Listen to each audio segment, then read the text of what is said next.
இப்பொழுதும் இந்த நேரத்தில் ஆண்டவருடைய வார்த்தையை நம்ம கேட்க போகிறோம். பாஸ்டருக்கு பெரிய அறிமுகம் தேவையில்லை. அவர் அப்படி எப்பொழுதும் நம்மளோட மத்தியில் இருக்கிற ஒரு நல்ல பைபிள் டீச்சர். அவர் வேதத்தை அற்புதமாய் சொல்லிக் கொடுக்கக்கூடிய நல்ல ஒரு மனிதனை கர்த்தர் நமக்கு தந்திருக்கிறார். அதற்காக கர்த்தருக்கு நன்றி. இப்பொழுதும் அவர்கள் கடந்து வந்து தேவனுடைய வார்த்தையை நம்மத்தில் பகிர்ந்து கொள்வாங்க.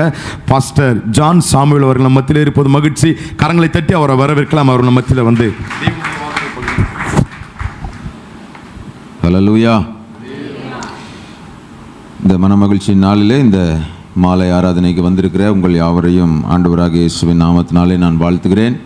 உங்களோடு கூட இருப்பது எனக்கு மிகுந்த சந்தோஷம். நீண்ட நாட்களுக்கு பிறகு உங்கள் மத்தியிலே வரவும், இந்த மாலையிலிருந்து நடந்த சில கூட்டங்களில் கலந்து கொள்ளவும் ஆண்டவர் தந்த நல்ல வாய்ப்பிற்காக நான் நன்றி செலுத்துகிறேன். ஹல்லேலூயா. ஆமாம், என்ன தெரியாதவங்க யாராவது இருக்கீங்களா? இல்லையா? ஆல்மோஸ்ட் எல்லாருக்கும் தெரியும்ல. சரி, புதுசாக வந்தவங்களுக்கு வேணால் தெரியாமல் இருக்கலாம். உங்களை தெரியாமல் இருக்குமா அப்படின்றீங்களா? நேரத்துக்கு முடிக்கவே மாட்டீங்களே, உங்களை மறப்போமா அப்படிங்கிறீங்களா? சரி, நீங்கள் என்ன சொன்னாலும் சரி, ஆண்டவர் உங்களோடு கூட பேசுவாராக. ஹல்லேலூயா. பிலிப்பியருக்கு எழுதின நிருபம்.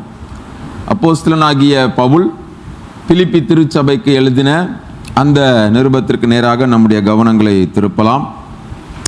அதில் ஒரு சில வசனங்களை நான் வாசிக்கும்படியாக கேட்கிறேன். பிலிப்பியருக்கு எழுதின நிருபம் புதிய ஏற்பாட்டில் 270வது பக்கத்தில் இருக்கிறது.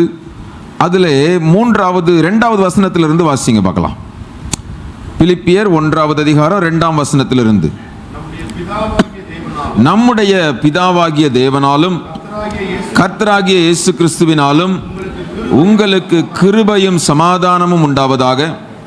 சுவிசேஷம் உங்களுக்கு அறிவிக்கப்பட்ட நாள் முதல் இதுவரைக்கும் நீங்கள் அதற்கு உடன்பட்டவர்கள் ஆனபடியால் நான் பண்ணுகிற ஒவ்வொரு விண்ணப்பத்திலும் உங்கள் அனைவருக்காகவும் எப்போதும் சந்தோஷத்தோடே விண்ணப்பம் பண்ணி, உங்களில் நற்கிரியையை தொடங்கினவர் அதை இயேசு கிறிஸ்துவின் நாள் பரியந்தம் முடிய நடத்தி வருவார் என்று நம்பி நான் உங்களை நினைக்கிற பொழுதெல்லாம் என் தேவனை ஸ்தோத்தரிக்கிறேன்.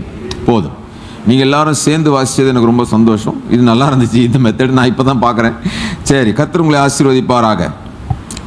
பவுல் அந்த பிலிப்பி பட்டணத்தில் இருந்த ஒரு திருச்சபைக்கு எழுதின ஒரு கடிதம் இந்த பிலிப்பியர் நிருபம். அவர் எங்கிருந்து எழுதினார் என்று நான் பலமுறை சொல்லியிருக்கிறேன். அவர் சிறைச்சாலையில் ரோமாபுரியிலே வீட்டு சிறையில் வைக்கப்பட்டிருந்த போது அங்கிருந்து அவர் 4 நிருபங்களை எழுதினார். அந்த 4 நிருபங்கள் தான் எபேசியர், பிலிப்பியர், கொலோசையர், பிலமோன் என்கிற நிருபங்கள். அந்த 4 சிறை நிருபங்களும் புதிய ஏற்பாட்டு திருச்சபையின் நாட்களிலே வாழுகிற எல்லா தேவ ஊழியர்களுக்கு மட்டுமன்றி எல்லா தேவ பிள்ளைகளுக்கும் தேவையான பல சத்தியங்களை சுமந்து வருகிற ஒரு அற்புதமான நிருபங்கள். இந்த நிருபங்களை பல முறை நீங்கள் வாசித்திருக்கலாம். ஒருவேளை வாசிக்காதவர்கள் அவைகளை நீங்கள் கண்டிப்பாக வாசிக்க வேண்டும். அதை வாசிக்கும் போது பவுல் சிறைச்சாலையில் இருந்து அவர் எழுதுகிறார் என்பதை மறக்கக்கூடாது. அந்த சிறைச்சாலைக்குள்ளிருந்து நீங்கள் வாசிக்கும் போது அவருடைய கண்ணோட்டத்திலே அநேக காரியங்களை நீங்கள் கற்றுக்கொள்ள முடியும். இங்கே ஒரு கடிதத்தை நாம் ஆரம்பிக்கும் போது எப்படி ஆரம்பிப்போம்? இன்னைக்கு லெட்டர் எழுதுகிற பறக்கெல்லாம் போயிருச்சு. எழுதும் போதே நான் இங்கே சுகம், நீங்கள் அங்கே சுகமா, அப்படி நலமறிய ஆவல், அப்படி தான் ஆரம்பிப்போம். அதே மாதிரி தான் பவுலும் ஆரம்பிக்கிறாரு. அவர் ஆரம்பிக்கும் போதே அந்த திருச்சபை மக்களுக்கு, தன்னால் உருவாக்கப்பட்ட அந்த சபை மக்களுக்கு தான் செய்கிற ஒரு விண்ணப்பத்தை அவர் சொல்லி அந்த கடிதத்தை ஆரம்பிக்கிறார். அந்த விண்ணப்பம் என்ன? நான் பண்ணுகிற ஒவ்வொரு விண்ணப்பத்திலும் உங்கள் 4ஆம் வசனம், நான் பண்ணுகிற ஒவ்வொரு விண்ணப்பத்திலும் உங்கள் அனைவருக்காகவும் எப்போதும் சந்தோஷத்தோட விண்ணப்பம் பண்ணுகிறேன். அந்த சந்தோஷத்தோடேங்கிற வார்த்தையை என்னால் புரிந்து கொள்ள முடியவில்லை. விண்ணப்பம் பண்ணுகிறேன் என்கிற வார்த்தையை இன்னும் புரிந்து கொள்ள முடியவில்லை. ஏனென்றால் பவுல் எங்கிருந்து எழுதுறாரு? சிறைச்சாலையிலிருந்து எழுதுறார். சிறைச்சாலையில் இருக்கிறவருக்கு வெளியில் இருக்கிற நம்ம தான் விண்ணப்பம் பண்ணணும். நம்ம தான் விண்ணப்பம் பண்ணணும். நான் அடிக்கடி பீகார், யூபி, மகாராஷ்டிரா அங்கே நார்த்துக்கெலாம் போகிறாள்.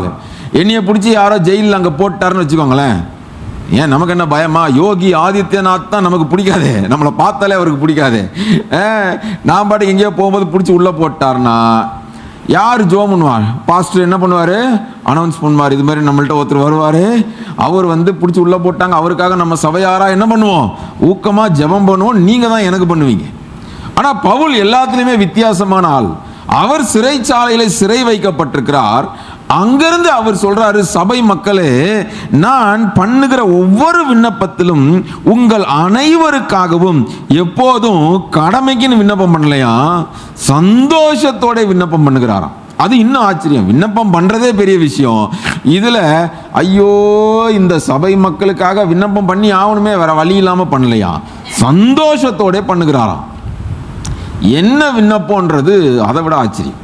நம்ம எல்லாம் நம்ம பாஸ்டர்கிட்ட ஜெபத்துக்கு வந்தால் என்ன ஜெப குறிப்புக்கு வருவீங்க? என் பிள்ளைக்கு பிறந்த நாள் ஜெபம் பண்ணுங்கன்னு வருவீங்க, அல்லது எனக்கு உடம்பு சரியில்லை ஜெபம் பண்ணுங்கன்னு வருவீங்க. பாஸ்டர் என்ன பண்ணுவார்? ஊக்கத்தோடு ஜெபம் பண்ணுவார், நம்ம எல்லாருக்காகவும் ஜெபம் பண்ணுவார் இல்லையா? அவர் எதுக்காக ஜெபம் பண்ணுறாராம்? 5ஆம் வசனத்தில், உங்களில் நற்கிரியையை தொடங்கினவர் அதை இயேசு கிறிஸ்துவின் நாள் பரியந்தம் முடிய நடத்தி வருவார் என்று நம்பி நான் உங்களை நினைக்கிற பொழுதெல்லாம் என் தேவனை ஸ்தோத்தரிக்கிறேன். அப்போ அப்போஸ்தலனாகிய பவுல் திருச்சபை மக்களுக்கு செய்த ஒரு முக்கியமான ஜெபம், மிகவும் தேவையான ஒரு ஜெபம் இங்கே சொல்லப்பட்டிருக்கிறது. அது என்ன?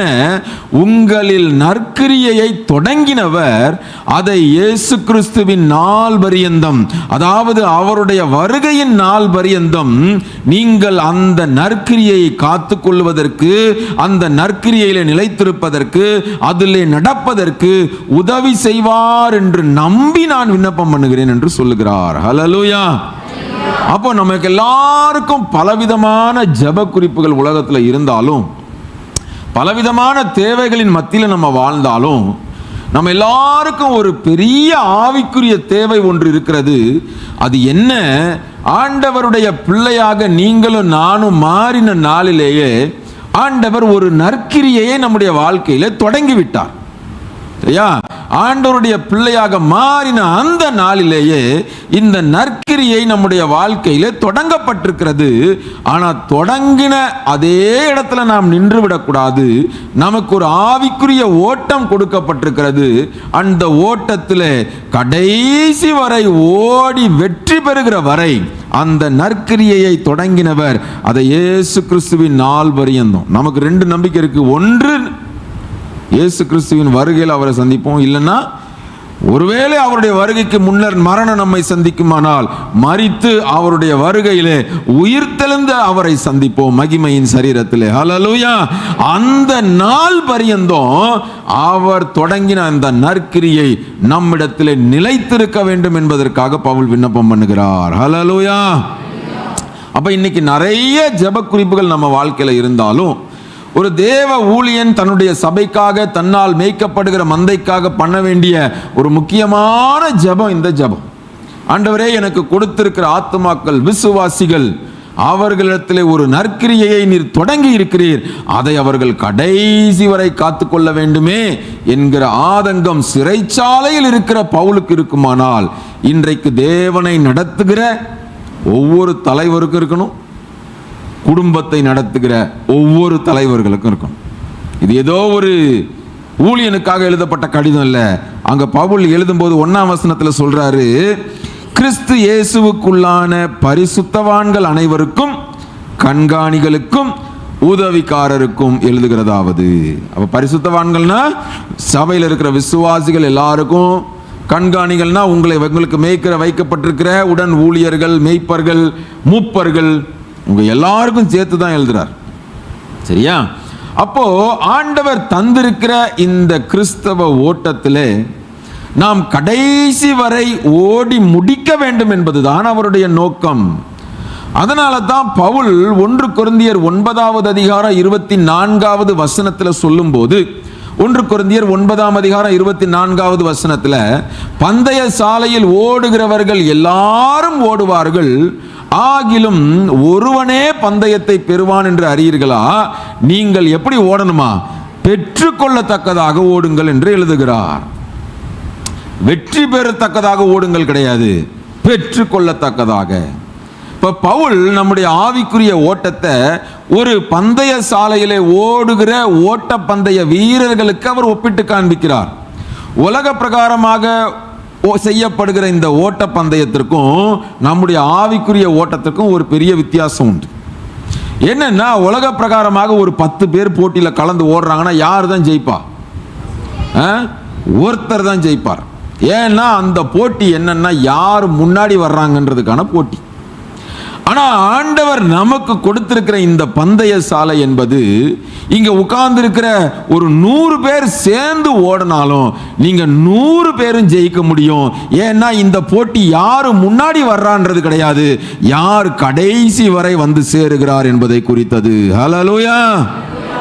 ஆண்டவர் நமக்கு கொடுத்திருக்கிற இந்த ஆவிக்குரிய ஓட்டத்துல யாரும் யாரையும் முந்திக்கிட்டு ஓடுறாங்க அப்படின்றது போட்டி கிடையாது. யார் ஆண்டவர் குறித்திருக்கிற அந்த லக்கை நோக்கி கடைசி வரை வந்து சேருகிறார்கள் என்பதே காரியம்.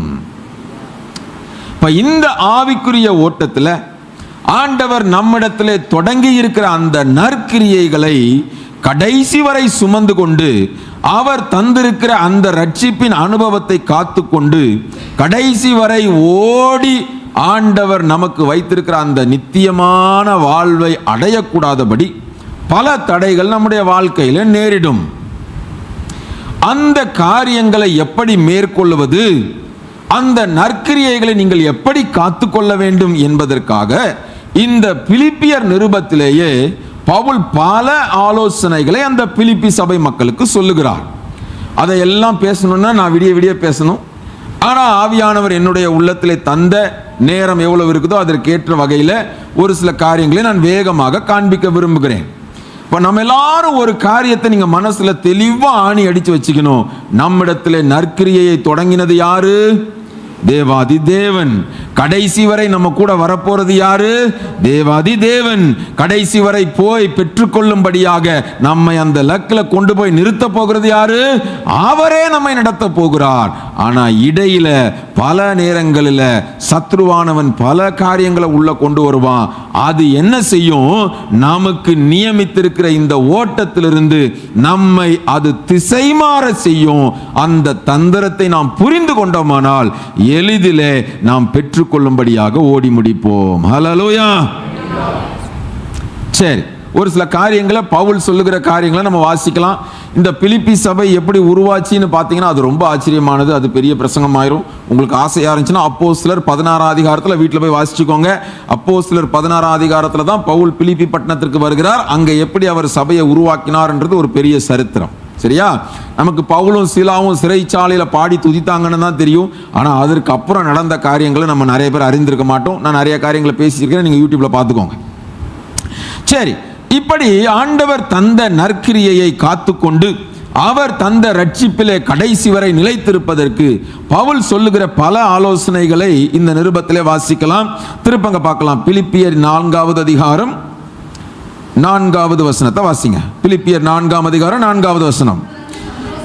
கர்த்தருக்குள் எப்பொழுதும் சந்தோஷமாயிருங்கள், சந்தோஷமாயிருங்கள் என்று மறுபடியும் சொல்லுகிறேன். ஹல்லேலூயா. நீங்க நல்லா கவனிச்சுக்கணும். அதுக்கு நான் திரும்ப திரும்ப அழுத்தி சொல்றது. பவுல் எங்க இருந்து எழுதுறாரு? ஆமா, சிறைச்சாலையிலிருந்து எழுதுற மனுஷன் வெளியில சந்தோஷமா இருக்கிற நம்மளை பார்த்து என்ன சொல்றாரு? சந்தோஷமாயிருங்கள், சந்தோஷமாயிருங்கள் என்று மறுபடியும் உங்களுக்கு சொல்லுகிறேன். நியாயப்படி பார்த்தா நம்ம தான் இந்த வார்த்தையை அவருக்கு எழுதணும். பவுலே, நீங்க ஒன்றும் கவலைப்படாதீங்க, உங்களுக்காக நாங்க ஊக்கமா ஜெபித்துக்கிட்டு இருக்கிறோம். உங்களுக்காக இந்தியாவின் மூத்த வக்கீலான கபில் சிப்பல்கிட்ட பேசியிருக்கிறோம், அல்லது அபிஷேக் மனு சிங்விட்ட பேசியிருக்கிறோம். அவங்களாம் யாருன்னு தெரியலையா? அவங்களாம் ரொம்ப ஃபேமஸான வக்கீல். எப்படியாவது உங்களை ஜாமீன் எடுத்துருவோம், நீங்க மிகுந்த பலனுக்கு ஏதுவான உங்க தைரியத்தை மட்டும் விட்டுறாதீங்க, நம்ம தான் அவருக்கு எழுதணும். ஆனா உள்ள இருக்கிற அவர் என்ன சொல்றாரு? எப்பா எப்பொழுதும் சந்தோஷமாயிருங்கள், சந்தோஷமாயிருங்கள்னு சொல்லிடலாம். எப்பொழுதும் சந்தோஷமாயிருங்கள்னு சொல்றார். எப்பொழுதுன்னா என்னது? எல்லா நேரத்திலும், வாழ்வானாலும் தாழ்வானாலும். ஆமா, வியாதி போனாலும் வியாதி போகாட்டாலும், என் பிரச்சனை மாறினாலும் மாறாட்டாலும் பாடிடுவோம். எந்த காலத்திலும் எந்த நேரத்திலும் நன்றியால் உம்மை நான் துதிப்பேன் அப்படின்னு பழைய பாட்டுன்னு பாடிடுவோம். தேவ பிரசன்னத்தை அப்படியே கொண்டு வந்து இறக்கிடுவோம்.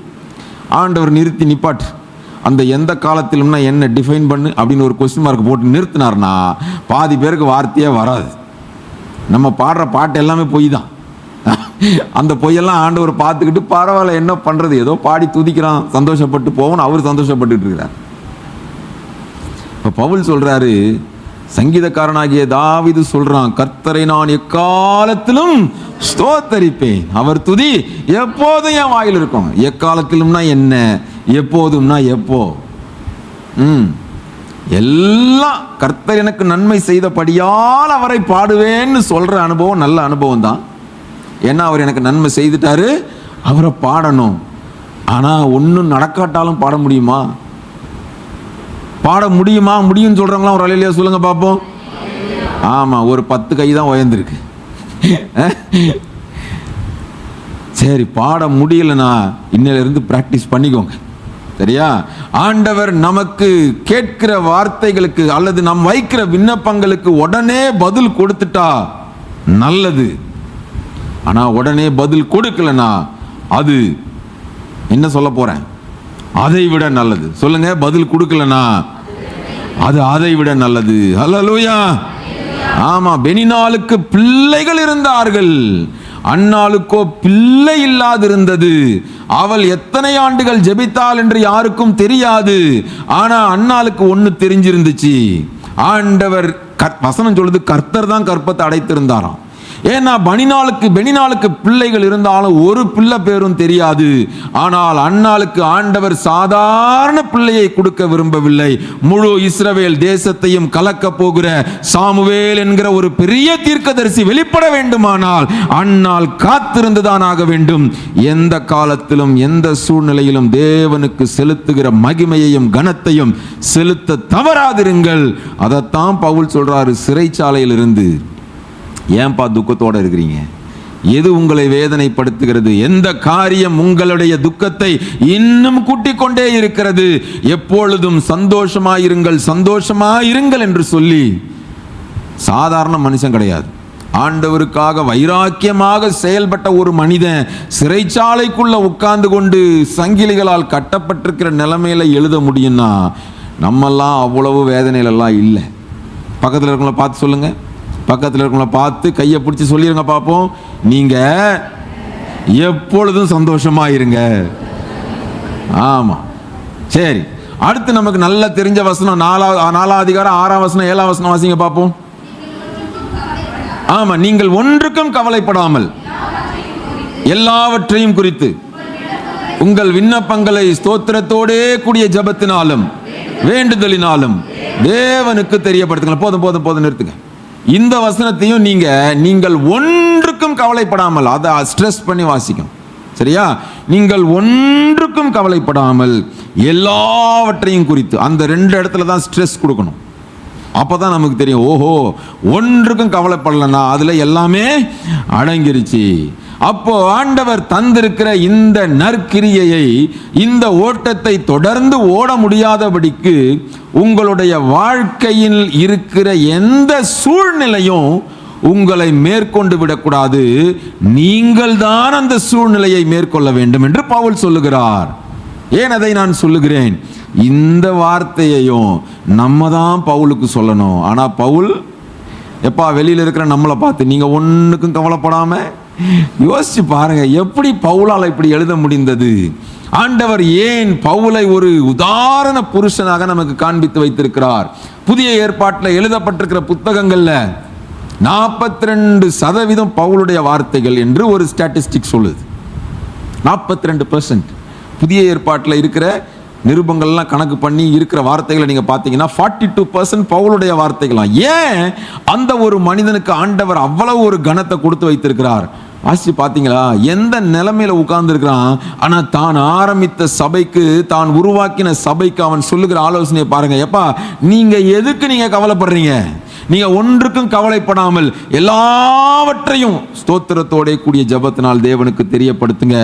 அப்ப உங்க ஓட்டத்துல சத்துரு கொண்டு வருகிற போராட்டங்கள், நிந்தனைகள், அவமானங்கள் உங்களை ஒன்றும் செய்ய முடியாது. கடைசி வரை நீங்கள் வெற்றிகரமாக ஓடி முடிப்பீர்கள் என்று சொல்லுகிறான். ஹல்லேலூயா. ஆனா இதுல பியூட்டி என்னன்னா, எல்லாத்தையும் ஆண்டவர்கிட்ட சொன்னதுக்கு அப்புறம் என்ன நடக்கும்? உடனே பிரச்சனை மாறிடுமா? அடுத்த வசனம் வாசிங்க, 7ஆம் வசனம் வாசிங்க பார்ப்போம். அப்பொழுது எல்லா புத்திக்கும் மேலான தேவ சமாதானம் உங்கள் இருதயங்களையும் சிந்தைகளையும் கிறிஸ்து இயேசுவுக்குள்ளாக காத்துக்கொள்ளும். ஹல்லேலூயா. நீங்க ஆண்டவர்கிட்ட சொன்ன உடனே உங்களுடைய எல்லா வேதனைகளையும், எல்லா கஷ்டங்களையும், எல்லா சூழ்நிலைகளையும் வேண்டுதலினாலும் ஜெபத்தினாலும் அவருடைய பாதத்துல வச்ச உடனே என்ன நடக்குதான்? ஒரு தேவ சமாதானம் நம்முடைய இருதயத்தை ஆட்கொள்ளுதான். அதை பவுல் எழுதும்போது எழுதுறாரு, அது எல்லா புத்திக்கும் மேலான தேவ சமாதானம். அதை உங்க பக்கத்துல இருக்கிறவங்களால புரிந்து கொள்ள முடியாது. என்ன நடந்துச்சு இவனுக்கு வியாதி மாறலையே, இவனுக்கு பிரச்சனை மாறலையே, இந்த போராட்டத்துக்குள்ள தானே இருக்கிறான், ஆனாலும் எப்படி இவன் சமாதானமா இருக்கிறான்னு எந்த புத்தினாலும் புரிந்து கொள்ள முடியாது. ஏன்? உங்க புத்திக்கே அது விளங்காது. அப்படி ஒரு தேவ சமாதானம் வேணுமா? அதுதான் தேவ சமாதானம். அதான் ஆண்டவர் சொல்றாரு, உலகம் கொடுக்கிற பிரகாரமாக நான் கொடுக்கறது இல்ல. உலகம் சந்தோஷத்தை கொடுக்கும், சமாதானத்தை ஆண்டவர் தான் கொடுக்க முடியும். சந்தோஷத்துக்கும் சமாதானத்துக்கும் என்ன வித்தியாசம்? ரெண்டும் ஒண்ணா வேற வேறையா? வேற வேறையா? அப்ப என்ன வித்தியாசம் சொல்லுங்க? சந்தோஷம் டைம் பவுண்ட், அதுக்கு ஒரு நேரம் இருக்குது. இன்னொன்று சந்தோஷம் எனக்கு விருப்பமான ஒன்று நடந்தா வரும். சரியா? வாலிப பிள்ளைங்களுக்கு நான் ஐபிஎல் சிஎஸ்கே விளையாடுறத பார்த்து ஜெயிச்சுட்டா என்ன வரும்? சந்தோஷம் வரும். அல்லது வீட்டுக்கார்ட்ட கேட்டு கேட்டு வாங்கி தரமாட்டேன்னு சொல்லிக்கிட்டு இருந்த கம்மல் அவர் திடீர்னு வாங்கி கொடுத்துட்டாருன்னா என்ன வரும்? மனைவிமாருக்கு சந்தோஷம் வரும். அல்லது வீட்டுக்காரங்களுக்கு என்னைக்குமே சொன்ன பேச்சை கேட்காத மனைவி திடீர்னு இன்னைக்கு சொன்ன பேச்சை கேட்டுட்டாங்களே அப்படின்னா வீட்டுக்காரங்களுக்கு என்ன வரும்? சந்தோஷம் வரும். அவன் ஏன்னா அவர் எதிர்பார்த்தது நடந்துருச்சு, அப்ப சந்தோஷம் வரும். ஆனா சமாதானம்ன்றது எனக்கு எதிர்பார்த்தது நடந்துச்சோ இல்லையோ, நான் விரும்பினது வந்துச்சோ இல்லையோ, அது ஒரு குறிப்பிட்ட கால நிர்ணயத்துக்குள்ள மட்டும் கிடையாது, அது எப்போதும் எனக்குள் நிலைத்திருக்கிறது. அந்த சமாதானத்தை தேவாதி தேவன் ஒருவரே தர முடியும். ஹல்லேலூயா. அப்போ ஆண்டவர் உங்களிடத்திலே தொடங்கின இந்த நற்கிரியையை நீங்கள் காத்து கொண்டு கடைசி வர ஓடி முடிக்கணும்னா ஆண்டவர் பவுல் சொல்றாரு, எப்பா நீங்க உங்க எல்லா கவலையும் என்ன பண்ணிருங்க? ஆண்டவர் மேல வைத்திருங்க. Don't allow the sorrows to overcome you. அதாவது தமிழ்ல சொல்லணும்னா, உங்க வாழ்க்கையின் சூழ்நிலைகள் உங்களை மேற்கொள்ள விட்டுறாதீங்க, நீங்கள் அவைகளை மேற்கொள்ளுங்கள். அப்போ நீங்க என்ன செய்வீங்க தெரியுமா? உங்களுடைய துக்கத்தையே நினைச்சு நினைச்சு சோர்ந்து போயிருக்க மாட்டீங்க. பவுல் எப்படி தன்னுடைய சூழ்நிலையின் மத்தியிலும் அநேகரை அவர் தூக்கிவிட முயற்சிக்கிறாரோ, நீங்களும் அநேகரை தூக்கி விடுகிற பாத்திரமாக மாறுவீர்கள். ஹல்லேலூயா. உங்களுக்கே ஆச்சரியமா இருக்கும், என்னடா இது, நானே இவ்வளவு பெரிய கட்டில் இருக்கிறேன், ஆனா ஏன் ஜெபத்தின் மூலமாக அநேகர் எழுப்பப்படுறாங்களே, நானே இவ்வளவு வேதனையில் இருக்கிறேன். அது உங்க மனசுக்குள்ளதான் இருக்கும். பவுலுக்கு வேதனை இல்லாம இருந்திருக்குமா? அவர் உள்ளத்துக்குள்ள 1000 வேதனை இருந்திருக்கும். என்னடா இது, இந்த சபையெல்லாம் நான் எப்படி பார்க்க போறேன், இவங்க இங்க கொண்டு வந்து வச்சுட்டாங்களே 2 வருஷம், இந்த விசாரணை எப்ப முடியும், 1000 கவலை அவருக்குள்ள இருந்திருக்கும். ஆனா அதை ஒன்னையுமே அவர் வெளியே காட்டாம, என்னுடைய துக்கம் பிறரையும் பிடிச்சி இழுத்துறக்கூடாது, அந்த துக்கத்தை நான் மேற்கொள்ளும் போது அநேகரை நான் தூக்கி விடுகிற பாத்திரமாக மாறுகிறேன். அதைத்தான் பவுல் வெளிப்படுத்துகிறார். ஹல்லேலூயா. ஆமா, உங்களுடைய வேதனையவே பிறர்கிட்ட சொல்லி சொல்லி சொல்லி சொல்லி நீங்களும் சோர்ந்து போவீங்க, பக்கத்தில் இருக்கவங்களையும் சேர்த்து இழுத்துருவீங்க. மாற்றி செய்யுங்க. உங்களுடைய சோதனைகளின் மத்தியில், உங்களுடைய வேதனைகளின் மத்தியில் உங்கள் மூலமாக அநேகர் ஆறுதல் படுவதற்கு ஆண்டவர் உங்களை எடுத்து பயன்படுத்த முடியும். அதற்கு உங்களுடைய கட்டுகள் ஒரு தடையே கிடையாது. அதுக்கு பவுல் ஒரு பெரிய உதாரணம். ஹல்லேலூயா. இன்னைக்கு ஒரு தீர்மானம் பண்ணிக்கோங்க, ஆண்டவரே என்னுடைய சோதனைகள், என்னுடைய வாழ்க்கையின் சூழ்நிலைகள் அது என்ன போட்டு அமைக்கிறக்கூடாது, நான் அதை தூக்கி எங்கே போட்டுருணும், நான் காலு கீழே போட்டு அது மேலே நான் உட்கார்ந்துருக்கணும். பவுல் அதைத்தான் செய்து காண்பிக்கிறார். ஹல்லேலூயா. சரி, அப்போ நிறைய காரியங்களை நீங்கள் பார்க்கலாம். அவர் நல்லா என்ன பண்ணுறாரு பாருங்க. அடுத்து அங்கே என்ன நடக்குது வாசிங்க பார்ப்போம். 4வது அதிகாரத்துக்கு வாங்க. 4வது அதிகாரம் 12ஆம் வசனம். 4வது அதிகாரம் 12ஆம் வசனம். அதே பிலிப்பியர் 4ஆம் அதிகாரம் 12ஆம் வசனம். தாழ்ந்திருக்கவும் எனக்கு தெரியும், வாழ்ந்திருக்கவும் எனக்கு தெரியும். போதும் போதும், நல்ல கவனிங்க. ஒரு தேவ பிள்ளை முதலாவது எப்போதும் சந்தோஷமா இருக்கணும்னு பார்த்தோம். 2வது துன்பங்கள், தன்னுடைய சூழ்நிலைகள் தன்னை மேற்கொண்டு விடக்கூடாது. அதன் மத்தியிலும் நாம் பிறருக்கு ஆறுதலை கொண்டு வருகிற பாத்திரமாக மாறணும்னு பார்த்தோம். அடுத்து ஒரு தேவ பிள்ளையுடைய வாழ்க்கையில காணப்பட வேண்டிய ரொம்ப முக்கியமான குணாதிசயம், நான் இப்படி தான் இருப்பேன், எனக்கு இப்படி தான் பழக்கம்னு யாரும் சொல்லக்கூடாது. வாழ்ந்திருக்கவும் தெரியும், தாழ்ந்திருக்கவும் தெரியும். இப்போ இங்கே ஏசி எல்லாம் போட்டு அப்படியே அட்டகாசமாக ஜில்லு ஜில்லுன்னு நிற்க வச்சுருக்கீங்க என்னைய, சரியா? போன வாரம் நான் பீகாரில் அந்த சாட்டர்டே சண்டே 2 நாள் அந்த கர்வந்தியா அப்படிங்கிற இடத்துல ஒரு மீட்டிங்கில் இருந்தேன். அது ஒரு ஃபேமிலி கேம்ப், ஜெம்ஸ் நடத்தின ஒரு ஃபேமிலி கேம்ப். 400 குடும்பங்கள் வந்திருந்தார்கள். பிள்ளைகள்லாம் அலோடு கிடையாது, ஒன்லி ஹஸ்பண்ட் அண்ட் ஒய்ஃப், அழகாக ஹஸ்பண்ட் அண்ட் ஒய்ஃபாக வந்திருந்தாங்க. அது கர்வந்தியாங்கிற இடத்துல அவங்களுக்கு ஒரு ஐடிஐ கேம்பஸ் இருக்குது, அது உள்ள ஆடிட்டோரியத்தில் தான் நடந்துச்சு. அந்த 800 ஃபேமிலி உட்கார்ந்துருந்த அந்த ஆடிட்டோரியத்தில், அது ஷீட்டு போட்ட ஒரு ஆடிட்டோரியம். இங்கே மாதிரி ஏசி போடுறதுக்கெலாம் அங்கெல்லாம் வசதி கிடையாது.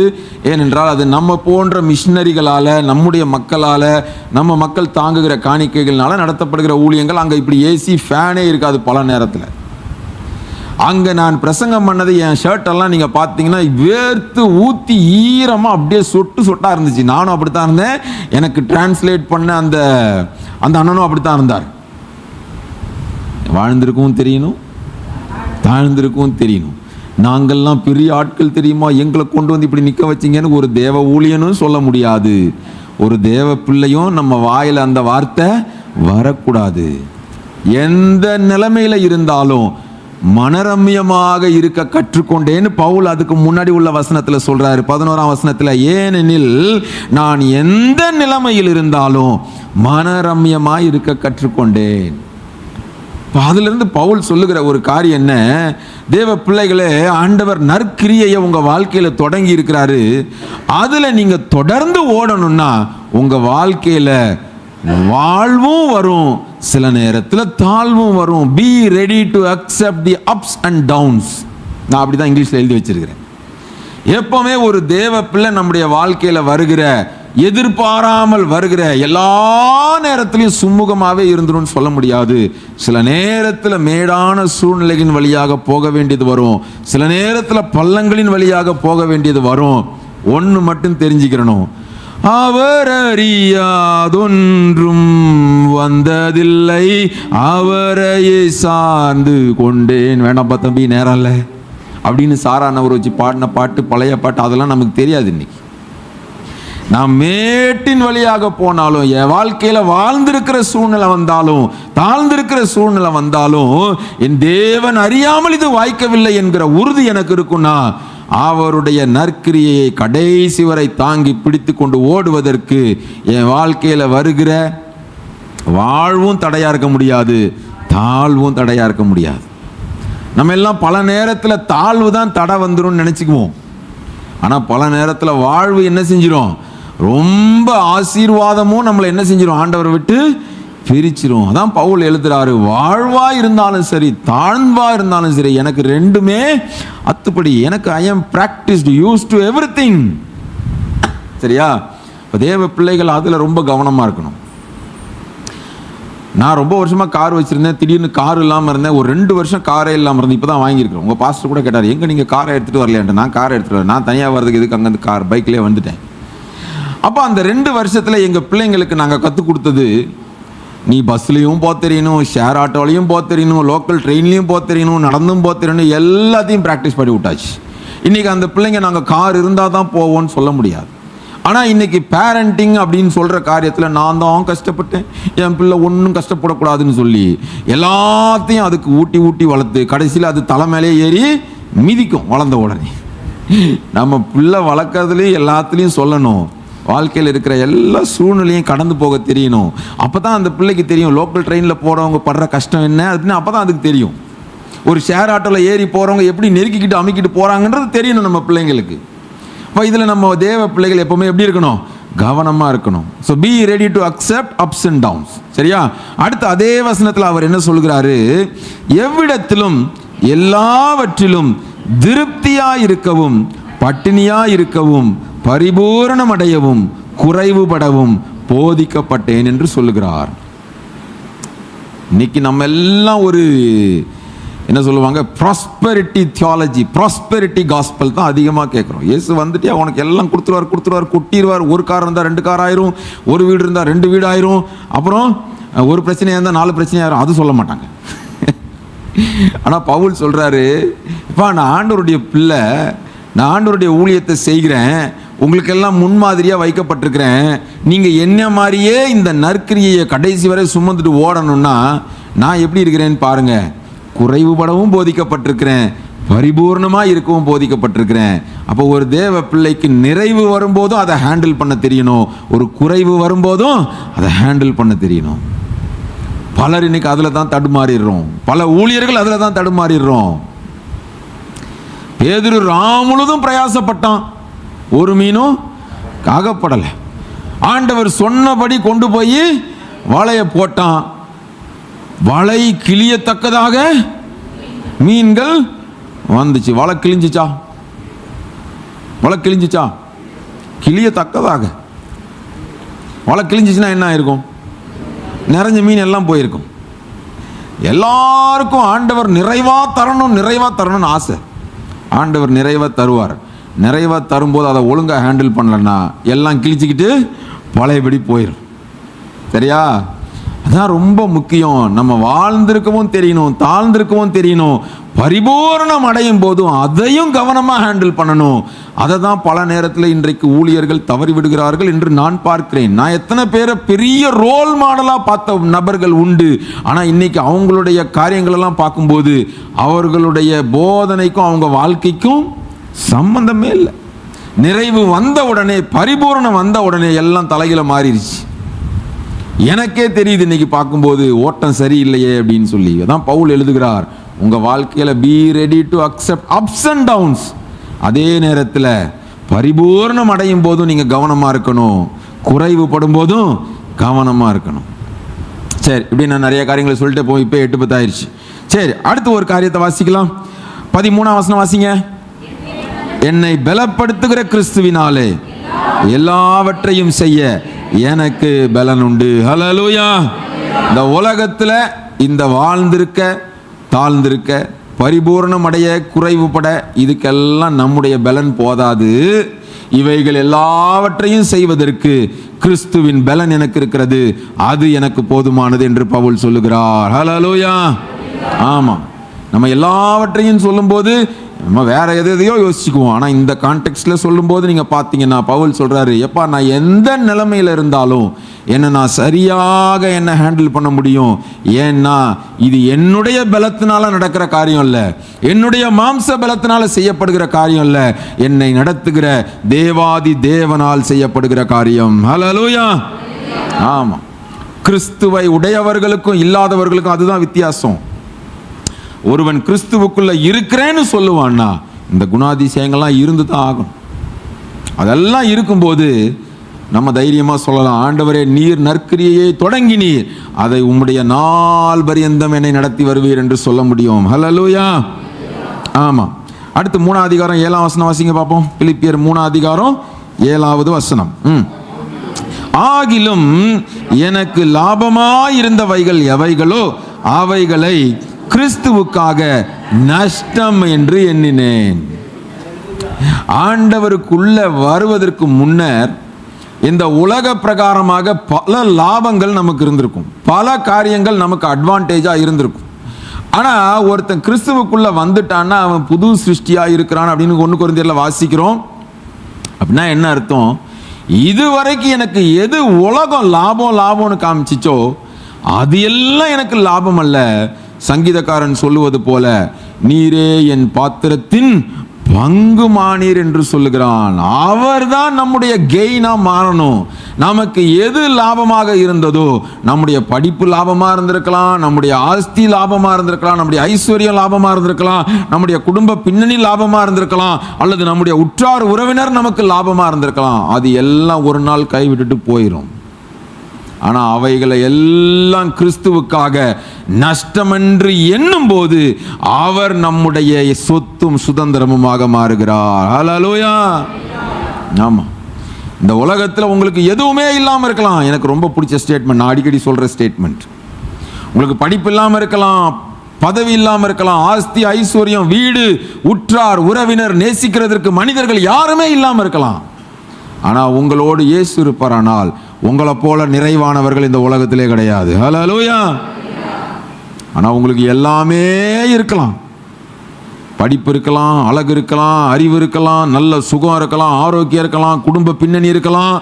இயேசு உங்க வாழ்க்கையில இல்லைன்னா உங்களை போல வெறுமையான ஆளு உலகத்திலே கிடையாது.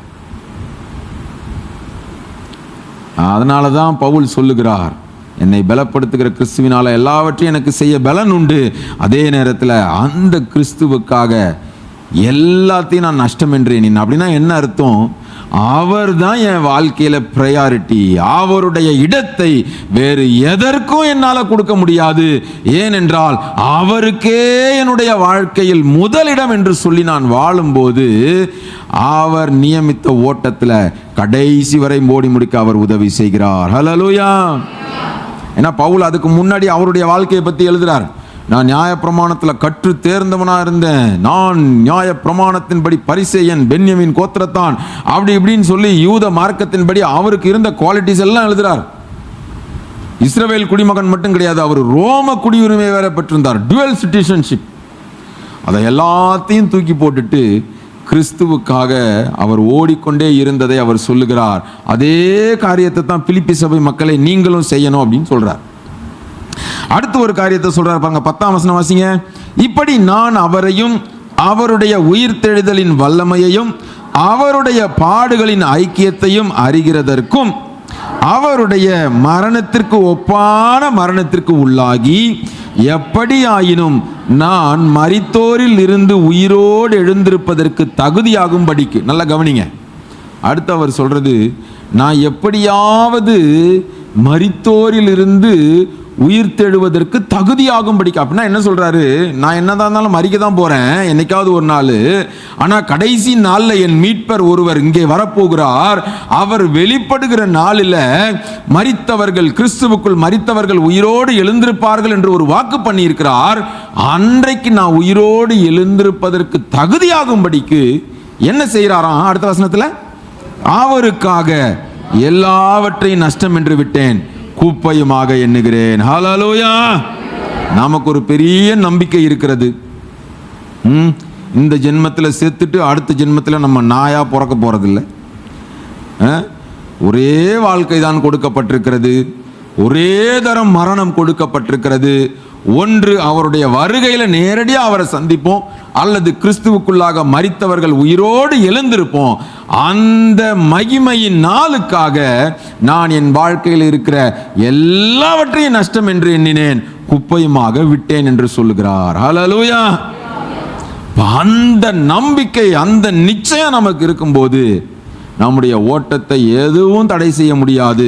நற்கிரியையை தொடங்கினவர் அவருடைய வருகையின் நாள் மட்டும் கடைசி வரை ஓடுவதற்கு, உதவி செய்வதற்கு அவர் உண்மையுள்ளவர், போதுமானவர். ஹல்லேலூயா. இப்ப நமக்கு அதுதான் பெரிய நம்பிக்கை. சரியா? அதே 1 கொரிந்தியர் 9ஆம் அதிகாரம் 24ஆம் வசனத்திலிருந்து 27ஆம் வசனம் வரைக்கும் நீங்க வாசிச்சுக்கோங்க. 26ஆம் வசனத்துல பவுல் சொல்றாரு, நான் நிச்சயம் இல்லாதவனாக ஓடேன். ஆகாயத்துல சிலம்பம் பண்றவங்க பாரி சிலம்பம் பண்ணலன்னு எழுதுறார். 1 கொரிந்தியர் 9ஆம் அதிகாரம் 26ஆம் வசனம் வீட்டில் போய் வாசிச்சுக்கோங்க. எப்படி ஓடலையா? அவரு நிச்சயம் இல்லாதவனாக ஓடேன். அப்படின்னா என்ன அர்த்தம்? அவர் எங்க ஓடுறாருன்னு அவருக்கு தெரியும். உலகத்தில் இருக்கிற மனிதர்களுக்கு எங்க ஓடுறாங்கன்னு தெரியாது. எல்லாரும் கேட்டாலும் ஒவ்வொருத்தரும் ஒன்று சொல்லுவாங்க. போன பிறவி ஒன்று இருந்துச்சுன்னு ஒருத்தர் சொல்லுவாங்க, இன்னும் 7 பிறவி இருக்குன்னு ஒன்று சொல்லுவாங்க. அப்புறம் என்ன சொல்லுவாங்க? நான் மரித்ததுக்கப்புறம் அதோட வாழ்க்கை முடிஞ்சு போச்சுங்க, ஒரே வாழ்க்கை, அனுபவி ராஜா அனுபவின்னு வாழ்றவங்க இருக்கிறாங்க. இப்போ என்ன கிடையாது, ஒரு நிச்சயம் இல்லை. ஆனால் ஆண்டவர் நமக்கு கொடுத்திருக்கிற வாக்கு தத்தம் என்ன? நமக்கு ஒரு நித்திய வாழ்வு ஒன்று வைக்கப்பட்டிருக்கிறது. அது அழிவில்லாத கிரீடம் என்று பவுல் எழுதுகிறார் அதே பகுதியில். அந்த அழிவில்லாத கிரீடம் எதுவா? நமக்கு ஒரு நித்திய வாழ்வு ஒன்று வைக்கப்பட்டிருக்கிறது. இந்த உலகத்தில் நம்ம டெம்பரரியாக வைக்கப்பட்டிருக்கிறோம். இந்த ஓட்டத்தை நம்ம முடித்து அவர் நமக்காக வைத்திருக்கிற அந்த நித்திய வாழ்வுக்குள்ள பிரவேசிக்க போகிறோம். அதனால தான் பவுல் சொல்றார், நான் நிச்சயம் இல்லாமல் ஓடலப்பா, எனக்கு என்னுடைய லக்கு தெரியும், நான் எங்க போகணும்னு எனக்கு தெரியும். பிலிப்பியர் 2ஆம் அதிகாரத்தில் அவர் 3ஆம் அதிகாரத்தில் அவர் நிறைய காரியங்களை சொல்லிட்டே வரும்போது, நான் எதற்காக பிடிக்கப்பட்டேனோ அப்படின்னு எழுதுறார். ஆண்டவர் என்னை எந்த நோக்கத்திற்காக பிடித்தாரோ அந்த நோக்கத்திற்காக நான் ஓடுகிறேன் என்று சொல்லுகிறார். ஹல்லேலூயா. அப்ப நமக்கு ஒரு நிச்சயம் இருக்குது, அவருடைய உயிர்த்தெழுதலிலே நாம் பங்குள்ளவர்கள் ஆகும்படி எல்லாவற்றையும் நஷ்டமா பார்த்துருங்க, எல்லாவற்றையும் குப்பையா எண்ணிருங்க. அவருடைய மகிமையின் நாளுக்கு ஒப்பாக எதையும் நம்ம வைக்க முடியாது. சரி, அடுத்த ஒரு நிறைய காரியங்களை சொல்றாரு. என்ன சொல்றாரு பாருங்க, அதே 3ஆம் அதிகாரத்தில் 13ஆம் வசனம், சகோதரரே அதை பிடித்து கொண்டேன் என்று நான் எண்ணுகிறதில்லை, ஒன்று செய்கிறேன், பின்னானவைகளை மறந்து முன்னானவைகளை நாடி. அடுத்து ஒரு தேவ பிள்ளை தன்னுடைய ஆவிக்குரிய ஓட்டத்தில் தடையில்லாம ஓடி முடிப்பதற்கு தேவையான மிக முக்கியமான காரியம், பின்னானவைகளை மறந்துடணுமா, முன்னானவைகளை நாடணுமா. அப்ப இதுவரைக்கும் உங்க வாழ்க்கையில வந்த ஃபெயிலியர்ஸ், நீங்க சந்திச்ச நிந்தைகள், அவமானங்கள், போராட்டங்கள், பலவிதமான தடுமாற்றங்கள், பல நேரத்தில் நீங்க ஆண்டவரை விட்டு பின்வாங்கி போயிருக்கலாம், பல நேரத்தில் அவரை துக்கப்படுத்தி இருக்கலாம். அவைகளை எல்லாத்தையும் மறந்துருங்க. ஆண்டவர் திரும்ப இன்னைக்கு உங்களை அந்த ட்ராக்ல கொண்டு வந்து நிறுத்த விரும்புகிறார். இதற்கு மேல பின்னாடி உள்ளதையே பார்த்துக்கிட்டு இருக்காதீங்க, முன்னானவைகளை நோக்கி ஓடுங்கள். ஹல்லேலூயா. நம்ம எல்லாருக்கும் பேதுருவை பத்தி நல்லா தெரியும்.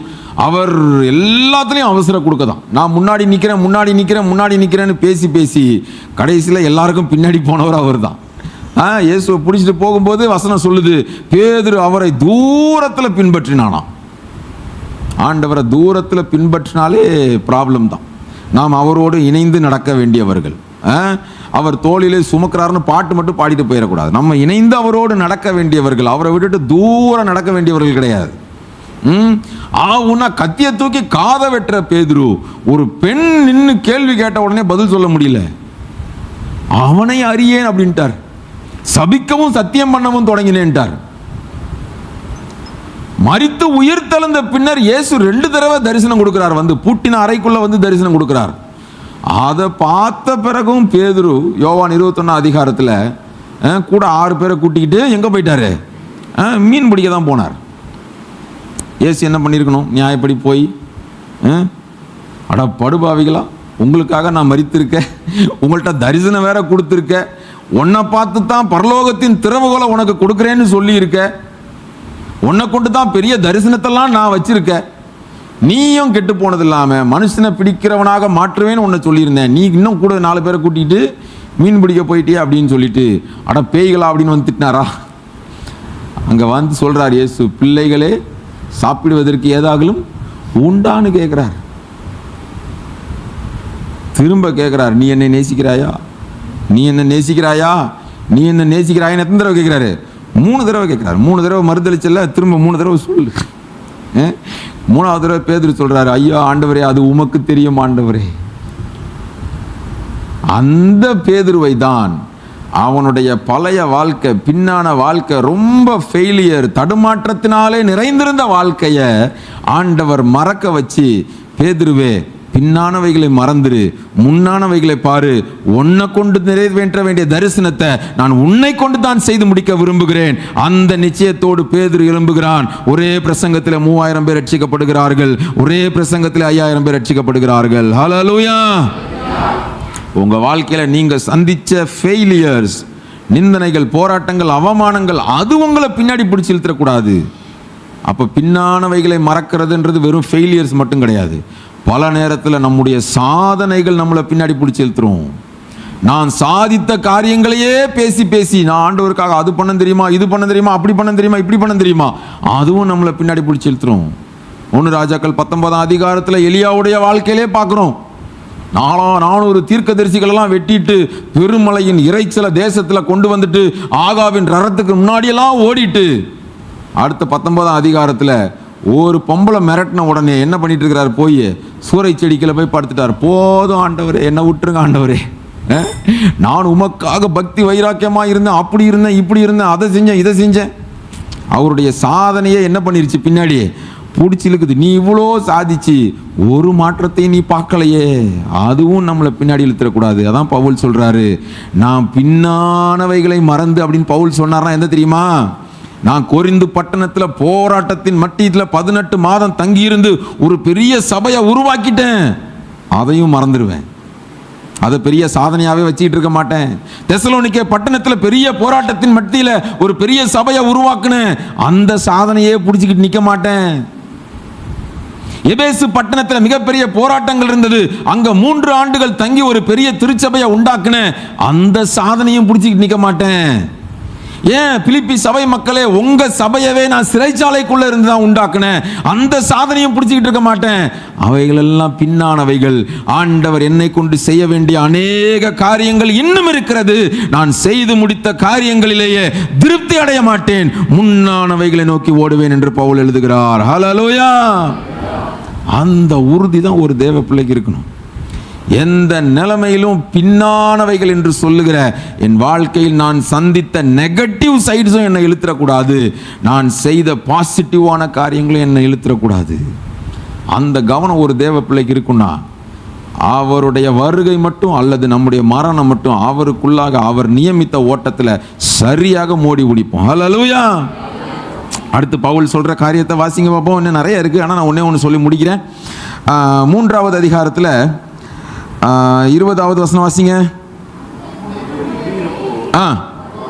பரலோகத்தில் இருக்கிறது, அங்கே இருந்து கர்த்தராகிய இயேசு கிறிஸ்து என்னும் இரட்சகர் வர எதிர்பார்த்து காத்து கொண்டிருக்கிறோம். ஹல்லேலூயா. அதுதான் நம்முடைய நம்பிக்கை, அதுதான் நமக்கு ஆண்டவர் கொடுத்திருக்கிற காரியம். இந்த பூமிக்குரிய குடியிருப்பு ஆண்டவர் நமக்கு டெம்பரரியா கொடுத்திருக்கிறது. நம்முடைய குடியிருப்பு அது பரலோகத்தில் இருக்கிறது. இந்த ஓட்டத்திலே தொடர்ந்து ஓடுவதற்கு அவர் பலத்தை தருவார், அவர் தைரியத்தை தருவார். அதே நேரத்தில் ஒரு தேவ பிள்ளை இன்னொரு காரியத்தையும் புரிந்து கொள்ளணும். 1வது அதிகாரம் கடைசி 2 வசனம் வாசிங்க. 1ஆம் அதிகாரம் கடைசி 2 வசனம். ஏனெனில் கிறிஸ்துவின் நிமித்தம் விசுவாசிக்கிறதுக்கு மாத்திரமல்ல, அவர் நிமித்தமாக பாடுபடுவதற்கும் உங்களுக்கு அருளப்பட்டிருக்கிறது. நீங்கள் என்னிடத்திலே கண்டதும் எனக்கு உண்டென்று இப்பொழுது கேள்விப்படுகிறதுமான போராட்டமே உங்களுக்கும் உண்டு. அண்டர்லைன் போட்டு வச்சுக்கோங்க. நமக்கு நல்ல வாக்குத்தத்தங்கள் வந்தா விருப்பமா இருக்கும். இதை பவுல் ஒரு வாக்குத்தத்தம் மாதிரியே ஆணித்தரமா அடித்து சொல்றார்.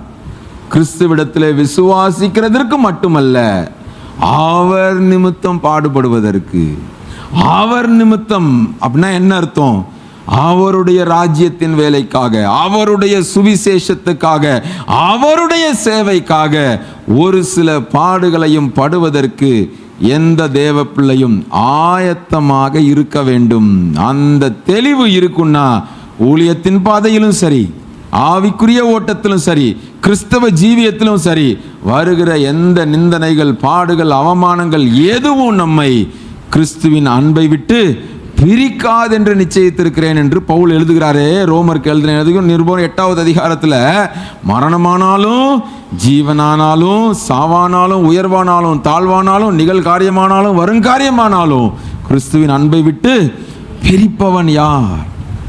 அதையெல்லாம் சொல்லிட்டு தான் பவுல் கடைசியா அந்த நிருபத்தில் நிறைய காரியங்களை எழுதிட்டு முடிக்கிறாரு. தீமோத்தேயுக்கு எழுதும்போது அவர் சொல்றாரு, என்ன சொல்றாரு? நல்ல போராட்டத்தை போராடினேன், ஓட்டத்தை முடித்தேன் என்று சொல்லுகிறார். இது முதல் நீதியின் கிரீடம் எனக்கு வைக்கப்பட்டிருக்கிறது என்று சொல்லுகிறார். அப்ப நம்ம எல்லாரும் ஒரு பெரிய ஓட்ட பந்தயத்தில் நின்று கொண்டிருக்கிறோம். அதைத்தான் அவர் 1 கொரிந்தியர் 9ஆம் அதிகாரம் 24ஆம் வசனத்தில் திரும்ப அவர் வாசிக்கலாமா? அந்த 1 கொரிந்தியர் 9ஆம் அதிகாரம் 24ஆம் வசனத்தை எல்லாரும் எடுத்துக்கோங்க பார்ப்போம். அதை வாசிச்சு எல்லாரும் ஜெபித்து முடிக்கலாம். 9ஆம் அதிகாரம் 24வது வசனம். பந்தய சாலையில் ஓடுகிறவர்கள் எல்லாரும் ஓடுவார்கள், ஆகிலும் ஒருவனே பந்தயத்தை பெறுவான் என்று அறியீர்களா? நீங்கள் பெற்று கொள்ளத்தக்கதாக ஓடுங்கள். ஹல்லேலூயா. நாம் எல்லாரும் வெற்றி பெறுகிறதற்காக ஓடுகிறது இல்லை, அவர் நமக்கு குறித்திருக்கிறதை பெற்றுக்கொள்வதற்காக ஓடுகிறோம். அந்த ஓட்டத்தை வெற்றிகரமாக ஓடி முடிக்கிற அந்த நாளிலே ஆண்டவர் நம்மை பார்த்து சொல்லுவார், உண்மை முத்தமான ஊழியக்காரனே, என்னுடைய சந்தோஷத்திற்குள் பிரவேசி என்று சொல்லுவார். அப்படியே எல்லாரும் முழங்கால் படிங்க பார்ப்போம். கண்களை மூடி தேவ சமூகத்தில் அப்படியே ஒப்பு கொடுங்க பார்ப்போம். ஆண்டவர்கிட்ட ஒப்பு கொடுங்க. ஆண்டவரே, உமக்காக நான் வாழணும். ஆண்டவரே, இந்த நற்கிரியை எங்க வாழ்க்கையில தொடங்கினவர் நீர். ஆண்டவரே, இந்த கிறிஸ்தவ ஓட்டத்தில் ஆவிக்குரிய ஜீவியத்தில் இந்த ரட்சிப்பின் அனுபவத்தில் கொண்டு வந்து நிறுத்தினது நீர் ஆண்டவரே. இந்த விலையேற பெற்ற ரட்சிப்பை எங்க கையில நீங்க கொடுத்திருக்கிறீங்க.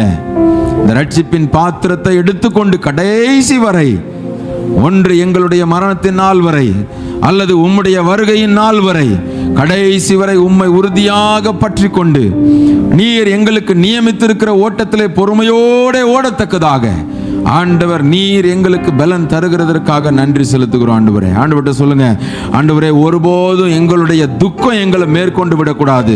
உங்களை வாய்களை திறந்து அறிக்கையிடுங்க பார்ப்போம். ஆண்டவரே, எங்க துக்கம் எங்களை மேற்கொண்டு விடக்கூடாது. நாங்க எங்க துக்கத்தின் சூழ்நிலையை மேற்கொள்ளணும். எப்போதும் சந்தோஷமாக இருக்கணும்.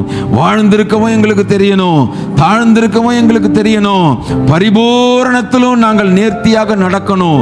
குறைவுபடும் போது உமக்குள்ள நேர்த்தியாக நடக்கணும். ஆண்டவரே, உம்மையே எங்கள் பலனாக கொள்ளணும். உமக்காக எல்லாவற்றையும் நஷ்டமாக விடுவதற்கு, எல்லாவற்றையும் குப்பையாக எண்ணுவதற்கு, ஆண்டவரே எப்படியாவது உம்முடைய உயிர்த்தெழுதலிலே நாங்கள் பங்குள்ளவர்கள் ஆவதற்கு, தகுதியுடையவர்களாக மாறுவதற்கு, ஆண்டவரே நாங்கள் எல்லாவற்றையும் நஷ்டமாக விட, ஆண்டவரே நீர் எங்களுக்கு வைத்திருக்கிற அந்த நித்திய வாழ்வையே பிரதானமாக எண்ணி இன்னும் உற்சாகமாக ஓடுவதற்கு எங்களுக்கு நீங்க உதவி செய்யுங்க ஆண்டவரே அப்படின்னு கேட்பீங்களா ஆண்டவருடைய சமூகத்தில்? உமக்காகத்தானே ஐயா நான் உயிர் வாழ்கிறேன் ஐயா, உமக்காகத்தானே ஐயா நான் உயிர் வாழ்கிறேன் ஐயா. இந்த உடலும் உள்ளமெல்லாம் அன்பர் உமக்காகத்தானே ஐயா.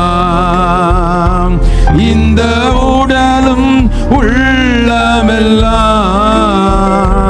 அன்பர் உமக்காகத்தானே ஐயா. நன்றி ஆண்டவரே. இந்த ஆசீர்வதிக்கப்பட்ட இந்த நேரத்தில் பவுலுடைய வாழ்வில் இருந்து நீர் அநேக சத்தியங்களை நீர் எங்களுக்கு கற்றுக் கொடுத்தபடினாலே உமக்கு ஸ்தோத்திரம். இந்த நாளில் வந்த எல்லா ஜனத்தையும் உடைய கரத்தில் ஒப்பு கொடுக்கிறேன்.